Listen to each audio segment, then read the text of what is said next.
Você sabia que um engenheiro pode ser preso por conta de uma falha profissional?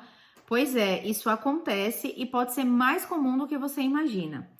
Todos os profissionais que têm risco de causar um dano corporal na sua prestação de serviços acabam tendo esse risco. Já vou te explicar o porquê. Por exemplo, um médico, quando ele realiza uma cirurgia e às vezes até um risco do procedimento, a pessoa não resistir e acabar falecendo. A família pode ficar inconformada, pode entender que houve uma imperícia, apresentar os documentos ou uma reclamação para o Ministério Público e ele ser processado por homicídio culposo. Ele vai precisar se defender falando que não, eu segui todos os protocolos, eu fiz tudo que estava ao meu alcance, a família estava ciente dos riscos, né, da cirurgia e ainda assim a pessoa acabou falecendo. E aí ele vai, como eu falei, precisa se defender. Isso também acontece com o engenheiro. Por quê? Se desaba uma ponte, se tem um problema estrutural, atinge alguém, uma pessoa também pode vir a falecer. E quando uma pessoa morre em virtude de uma imperícia, por exemplo, uma falha técnica ali do profissional, ele pode sim responder por homicídio culposo, inclusive ser condenado e preso. Ele pode até eventualmente ser condenado por homicídio doloso, porque se o judiciário entender que a falha foi tão grosseira ao ponto dele ter assumido o risco de matar alguém, ele pode ser condenado até na modalidade dolosa, mas isso é menos comum. Vamos nos ater à modalidade culposa, né, que está coberta no seguro de RC profissional, desde que você contrate com uma seguradora que cubra âmbito criminal. Eu trouxe um caso prático para ficar mais fácil de você entender esse risco. Teve um caso em Minas Gerais de uma criança que morreu afogada porque ela teve o cabelo sugado ali na piscina do clube, né? E ela não teve forças ali para se desvencilhar dessa sucção e ela acabou morrendo afogada. Onde que entra o engenheiro nessa história? O engenheiro foi responsável por essa reforma, por essa obra, né? Que mudou ali, alterou as condições das bombas das piscinas. E aí, por conta disso, ele foi arrolado no processo. O clube foi condenado a indenizar civilmente a família, né? No caso, o clube foi condenado a indenizar em R$250 mil os pais pelos danos morais, e aí seria lá na cobertura de responsabilidade civil geral. Mas no caso do engenheiro, a obra já tinha sido entregue há anos, né? E teve essa questão e o judiciário entendeu que foi uma falha aí, uma falta de perícia do engenheiro, que houve erro ali com relação às condições técnicas da bomba, que acabou causando esse acidente, né, lamentavelmente, que a menina veio a falecer. Então, veja o risco do engenheiro. Ele pode ser preso por conta de uma falha profissional. E o que eu chamo a atenção é que esse risco, ele pode contratar uma apólice para que ele tenha a possibilidade de contratar um bom advogado para fazer sua defesa, para explicar, contratar um perito, que ele fez a obra com base nas bombas que eram sim de acordo com as especificações daquela piscina. Enfim, provar que a causa da morte da menina, de repente, sei lá, foi um desmaio, foi porque ela bateu a cabeça, não tomou água na piscina. Enfim, explicar que não foi uma falha dele, ou que de repente, anos depois da obra, essa sucção foi alterada, que o clube não fez manutenção.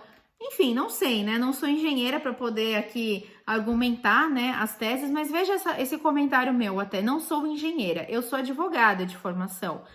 Como advogada, se eu fosse defender um engenheiro, eu ia precisar de um perito, de um assistente de defesa para me auxiliar ali nos elementos, né? Quem que é esse assistente de defesa? Um perito engenheiro, que é ele que vai ali me guiar falando, olha, inclusive alegue isso, alegue aquilo, fale para o perito verificar isso, né? O perito judicial. Então veja como é importante ele ter uma apólice para ele contratar um bom perito e um bom advogado, não é só o advogado.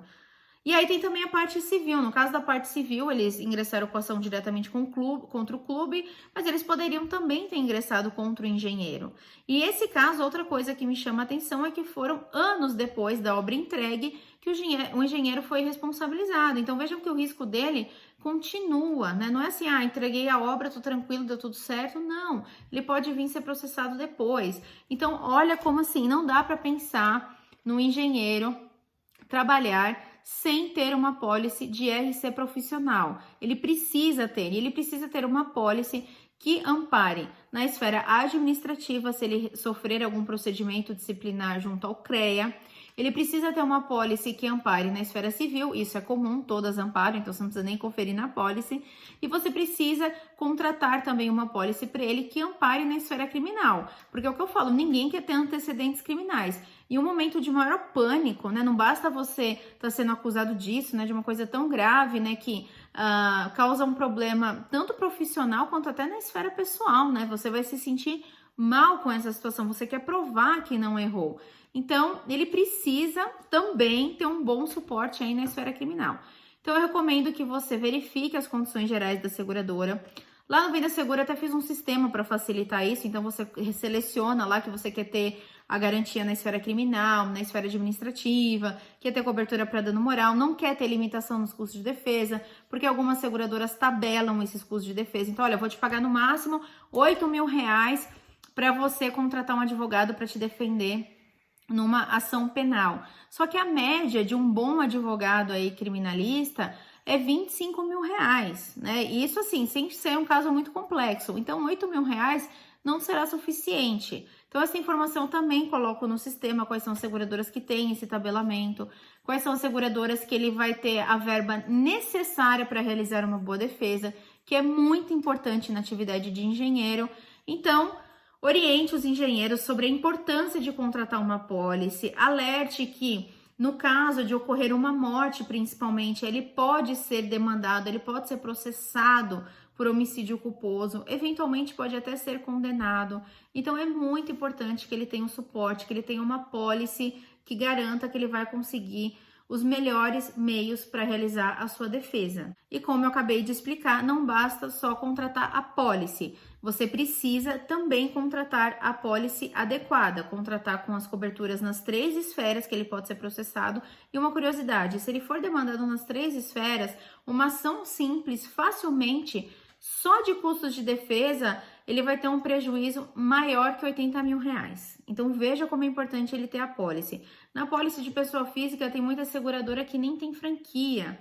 E mesmo as que têm franquias, as franquias são baixas, as franquias são R$5.000, veja, só para se defender, para provar de que ele não fez nada errado, que ele foi perito, que ele foi cauteloso, que ele foi zeloso, ele vai ter esse gasto, né? Então, não tem porquê, é só você explicar isso para o engenheiro que com certeza ele vai ficar convencido de que ele precisa ter uma apólice. O único arrependimento dele vai ser não ter contratado essa apólice antes. O prêmio é muito baixo comparado ao risco que ele tem. E lembrando, quando envolve risco de morte, né, em virtude da prestação profissional, como é o caso do engenheiro, né, e eu citei também do médico, nunca contrate a apólice com menos de R$500.000 de limite. Eu diria para você, se a seguradora dessa possibilidade, contratar a partir de R$1 milhão, porque no caso de morte, os valores de indenização na parte civil são altas e ele vai precisar ter uma boa apólice para ter um suporte. Não adianta ter uma apólice que paga parte dos prejuízos dele, né? Ele quer estar protegido ali